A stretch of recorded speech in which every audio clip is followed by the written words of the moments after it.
Well, hey, Becoming Me. I am so excited to introduce you to my warrior friend, Jenna. Jenna, welcome to Becoming Me. Hey, I'm so excited to be here.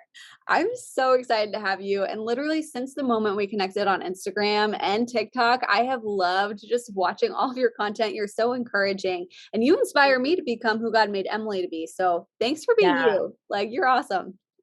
it really is all God. I'm yeah. Well, it is evident he is shining brightly through you. And, if somebody was hopping on today, they're watching your becoming story and they're like, who is Jenna? Like, who is Jenna? Yeah. So me, I am 25 years old. I now live in Dallas, Texas. Woo-hoo. But I've been in Waco for the past 7 years, went to Baylor, pretty normal upbringing. But I knew when I was 14 years old, I prayed to God before I was even saved. I said, God, I want to do something big for you. Mm, And I knew that right then and there that my life was not going to look normal and it wasn't going to look like the normal suburban life. mm, And yeah, I think that's a lot about how my journey has played out. It just hasn't gone with the status quo. And that's a good thing. Like, we don't want to be like everybody else. And God writes unique stories. And yeah, a lot of who I am is, yeah, just a normal girl just following Jesus. And I'm about Jesus and I'm about the kingdom and that being brought to earth. yeah. No, I love it's evident. It is so evident in who you are, who you're becoming. I absolutely love that. So let's just take some time. I would love for you to unpack your story. Like, what has made you who you are today? This woman who's just passionate about Jesus. Like, what's made you who you are? Yeah. I love sharing, and I love sharing just parts of my story because people are like, "What?" They're like, "What? You went through all of those things? Like, how are you who you are?" And it's literally what you do. So, um, yeah, so pretty normal upbringing. I was pretty sheltered with my family, with ways that like I didn't know everything that was going on. They kind of really covered us from all the bad things that were going on. And so when bad things were happening to other people, but bad things never happened to us or to my family. Mm, And I prayed when I was 14, like, God, I want to do something big for you. yeah. And a year later, um, my aunt, so my family's super close. My aunt, so my dad's best friend, I'm just gonna say her name was Lori. Okay. So my aunt Lori, we were like best friends. We found out that she was diagnosed with stage 4 breast cancer. And that just, I mean, as 15 years old, that Mhm, shook me. mhm, And I never knew how to process pain. mm, All I knew was, and my parents had us really young, mhm. or they had us because I'm a twin. They Oh, had us really cool. young, and I was like, I don't have anything to turn to, like, and so I just turned to the party crowd. I was like, I don't know what to do with this gaping hole in my heart. Like, there's something missing. I don't know what it is. Yeah. Um, and so just went and got immersed in the party crowd, and a couple months later I get approached by my young life leader, or Mm, my now young life leader. I was about 15. She's like, Jenna, you're going to camp. I was like, yes, ma'am. And there's something about her that I knew I needed, and I mm, didn't know what it was, but yeah. it was Jesus. It was the Holy Spirit that was attractive. Mm, So my best friend and I, we are from a different high school. So it's a miracle that we even got to camp. But I heard the gospel for the first time. wow.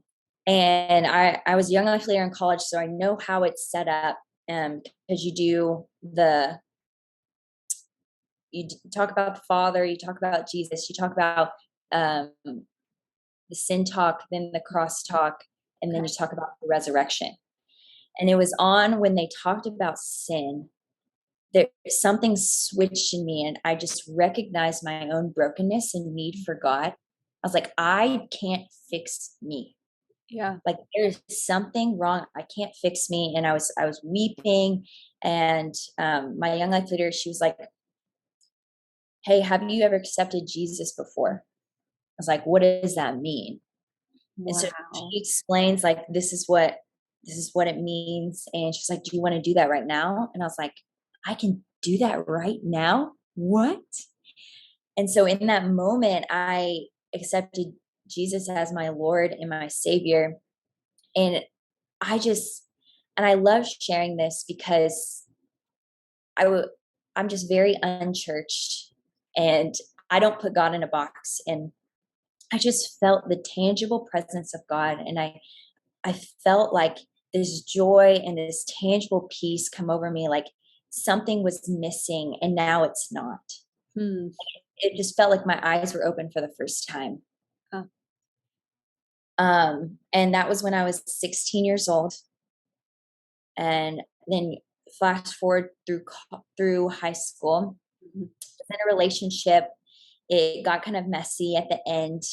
Um, and I was heading to college, and I wasn't really discipled because they didn't really have, there was hundreds of kids in our young life, and I wasn't really discipled. So I didn't know how to read the Bible. I didn't know how to follow Jesus. So I just went right back into that lifestyle because I was like, I don't know who I am. I don't know how to follow this God.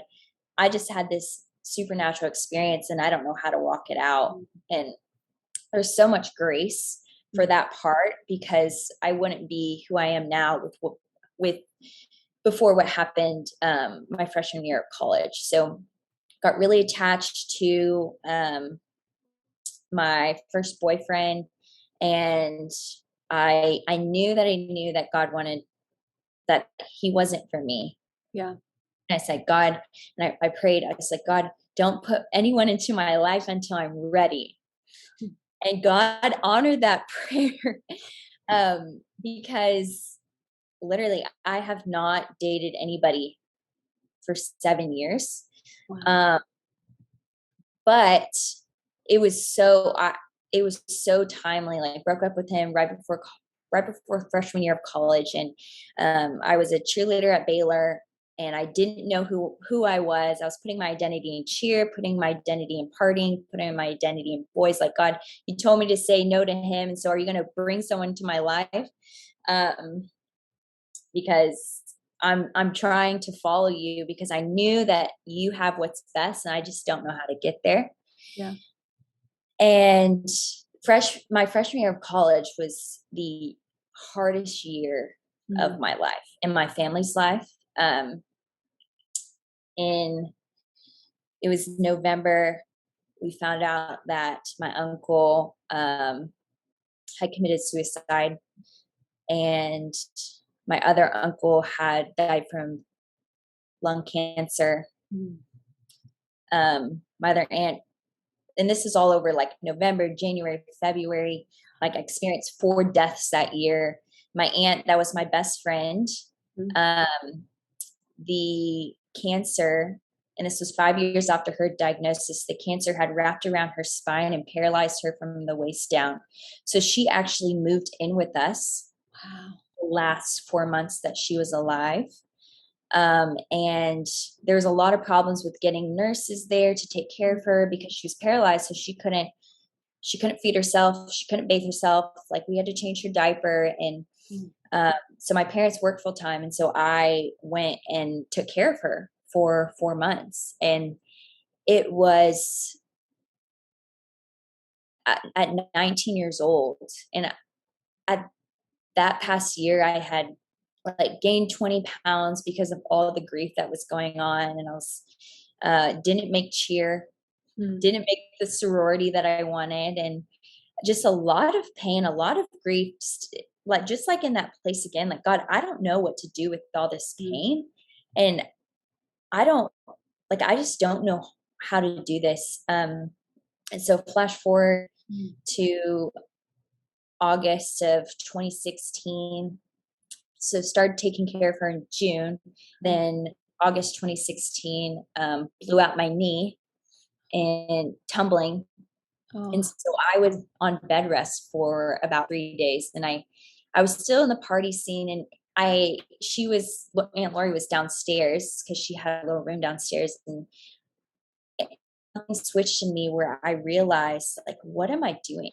hmm. What is the purpose of life? Like, going out and partying, like, that is not where life is. Like, there's no fulfillment in that. Yeah. And God, and from that point on, I was like, God, I want to follow you. And I don't know how. Mm, And so in October, at the day after she passed away, mm. just feeling so numb and so broken. It's like, if this is what life is, Lord, like I know you're good, but where are you? Like, I Yeah. know that you're good, because you say there, taste and see that the Lord is good. Like, I would David said, I would have despaired had I not seen the goodness of God in the land of the living. So Lord, like, where is the goodness of God? Yeah. Because I can't do this anymore. Um, and then I was reminded of, um, college service was really popular in Waco at this church that I was a part of. And I called up my friend because I couldn't drive, and I was like, can you take me, please? Mm, And I'd never been a part of a church. And I went to that. I sat, I still remember, I sat in the back pew, and my college pastor was speaking on identity and how, honestly, I don't even know what he was speaking, but I just had an encounter with the love of God. And I was asking the question, God, where are you? And he mm, was like, Jenna, I am right here. mhm. I have never left you. Yep. There's never been a time where I had not been there walking you through, and I'm going to walk you out of this.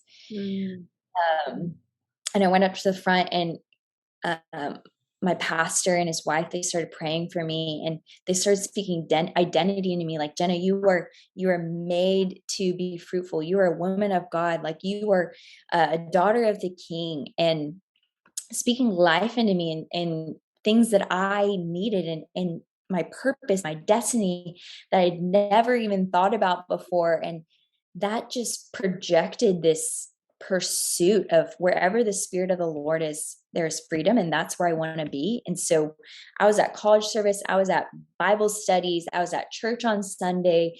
Like, and so the next part of my story is really about discipleship, and the power of discipleship has on how it had on my life and how it's had on people that I have walked with. Gone in discipleship, mm. and literally, where it's like, open up John, reading the Bible. This is how you follow God. This is how you walk in purity. Like, this is what it looks like to hear God's voice. Like, just simple things. And over the past 6 years of really God forming my identity and my character, it's it's all about knowing God, and being known by people, and Yeah. walking in community. And the other part of my story that I felt like God really wanted to share was how in college, like the latter part of college, I legit watched all of my roommates get engaged. It was October, November, and Yep. December. All of them got engaged. I have a picture of them three having their rings out, and I was like this. And it was probably one of the most painful seasons Yeah. to um watch literally my dream happen right in front of me for other people. Like, they would talk about their weddings every single day, and I would just cry. Like, I would go to the bachelorette parties, and I would call my friend and be like, what is wrong with me? Like, why can't I get over this? Why am I not content? Like, what does this mean? And as I was praying and journeying through this waiting season of what I call it, um, because we're all waiting for something. And what I've learned is if I compare myself and my story and God's timeline to every other girl or every other person, like I will be on that circle and that carousel for the rest of my life. Because even when I get the marriage, like it's just the next thing. Like, why are they getting pregnant and I'm not? Why do they have that house and I'm not? Why do um they get why did they get that promotion or that speaking gig? Like you just fill in the blank. And so God was really deepening my character and realizing, hey, like con- you have to stop comparing your story to everybody else and be content with where I have you right now. And practically what that meant for me was celebrating them. It was Mhm. like, I'm going to be the first person. I'm going to get the biggest gift. I am going to just celebrate the heck out of all my friends. And as I started to celebrate them, it actually set my heart free. Ah, I love that. It was like, wow, I feel like I just experienced a miracle. Mm, Um, but that, and I think with singleness, it just comes with ebbs and flows. And I'm like, God, I don't understand why they got married at 22 and I'm still me. And mhm. what I've learned is every single year I'm more thankful for where God has me. Yeah. Um, and I'm in another season where I'm watching by the end of 2022, all 6 of my best friends will be married. Mm, Some of them already have kids. And I'm like, God, this is like the biggest desire of my heart. Like, what are you doing? And I just see so much now, like the fruit of my yes mm, and waiting. And what I encourage girls with She Is Lovely, which is the ministry that God's called me to. And he gave me this dream in 2016. It was shortly after I really started following him. He said I was going to start a ministry and really teaching and discipling women in their identity. And what I would encourage girls who are walking through that season, or they're just in general waiting seasons, like you have a promise from God and you're waiting on him to fulfill that. yeah, There's always a process. yeah. Like, you always have to walk it out. Like the Israelites, when they were in slavery, God was gave them a promise that they would go to the promised land. Like he gave that to Moses. And when they actually got out of Israel, the Exodus, um, they wanted to go back to Israel because they didn't know how to operate Mhm. in freedom. Yep. And it's like, okay, the Lord's teaching me how to operate in this middle. Mm, Um, and that looks like not giving up, that looks like persevering, that looks like discipleship and yeah. community. Like I would not be in the place that I am and be going after the things of God that I am and going after the dreams that it's actually his dreams, going Yep. after his dreams. Um, if it wasn't for being tethered to him Yep. and letting his character be just nailed down in me, Mhm. um, and being around Yeah. people. Um, so I think that's to wrap it up in a bow. I love it. um, That's yeah, amazing. Like, girl, your story, I resonate in so many ways. And I'm just really proud of you. Like, navigating the in between, the waiting, the process is not easy. That's what I love about that word becoming, because we're never done becoming. Like, we're always growing, we're always evolving, we're always becoming who God made us to be yeah, on this side of eternity. And it's like the person that we dream of being, it's in the becoming. And so everything that we hope for, we discover it in the waiting process. And you identified it so clearly. Like, whenever we get whatever that thing or relationship or status, whatever, we're going to just want something else on the other side. It's just never ending. And so discovering who you are and being rooted in your identity in Christ now, like, is so powerful. Like, yeah. oh, I love what you unpacked. I'm curious. and I feel like I know the answer based off of Instagram, but I'm gonna ask, are you a coffee drinker? 100%. Yes, girl. Okay, how do you drink your coffee? Iced oat milk latte with honey. Ooh, I It's just tried so good. that like 2 days ago. It's It's delicious. it's my favorite. Oh my Love goodness. it. So good. Okay, so if you were having an iced latte with oat milk and honey, and you're hanging out with somebody else on their own becoming journey, what would you say to encourage them? I was actually to my mentor about this. When the Bible talks about how suffering produces perseverance, perseverance produces character, and character produces hope, and hope does not disappoint. I would say yes to God no matter what. Like, Mm, even when it doesn't make sense, even when it's crazy, like the difference between people where their dreams actually happen mhm. and people that stay in comfort is not giving up. Yep. And I'm like, oh my gosh, it is so worth it. Like, it is worth it to wait and to wait on God for timing for like everything, Yeah. because God literally marked the seasons and the time and the years and the days with the sun and the moon. Like, he knows the concept of time. Yes, he Like, does.